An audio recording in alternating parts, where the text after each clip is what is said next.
All right, this is Ubaid on behalf of V Electronics, and in this video, we'll be talking about our demand and supply when it comes to import and export. Okay, so if we take a commodity such as wheat or sugar, okay, let's say you have two countries that import and export from each other. Okay, now both these countries could be producers of sugar. However, one country could be a bigger producer than the other country. So one country may have more capacity to produce more, as a result of which this country might be exporting sugar as well. So if we take two countries, okay, and let's say we graph the demand and supply, and this will be demand, this will be supply, where price is your y-axis, okay, and your output in tons, for example. Okay, this is your x-axis. This is your demand, and this is your supply. And again, this is country A. And then you have country B over here with demand and supply that looks something like this. So you have demand and you have supply. Again, this is your output, this is your price. Now we know that as price goes down, demand goes up. Okay, as price goes up, supply goes up. Okay, so based on this, if country A, for example, was to produce a commodity like wheat, okay, now if country A produces wheat and supplies to country B, it's technically exporting that wheat to country B. Okay, now when it comes to exports, okay, as the country exports the wheat, okay, the supply of wheat in this country, in the home country where the wheat is grown, in access, will be reduced. Okay, so what's going to end up happening is, okay, as the supply is reduced, the price will go up. Okay, so the price goes up as the supply is reduced, as country A exports to country B.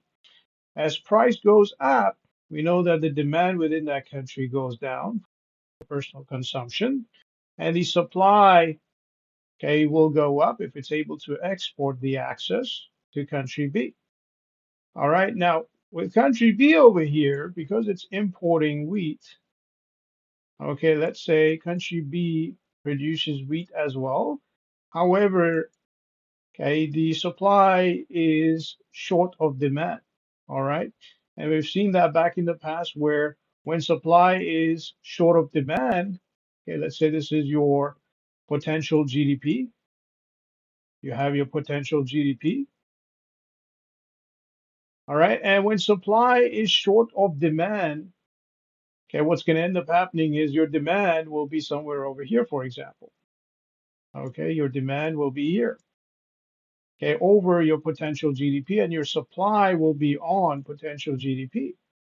And because your supply is on potential GDP and your demand is over your potential GDP, you will have something called inflation.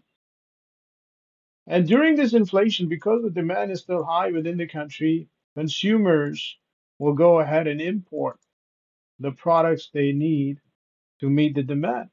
Okay, as a result of which your net exports goes down. Okay, and eventually you have a stagnant economy because net exports impacts your GDP. All right. So likewise, when your demand, okay, goes down, okay, when the price goes up and the demand goes down in the country that's exporting wheat, okay, the supply over here will go up.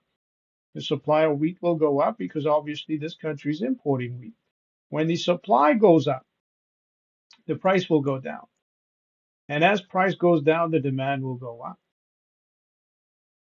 Okay, demand for personal consumption will go up. All right, and okay, this country will have lower prices for wheat in general,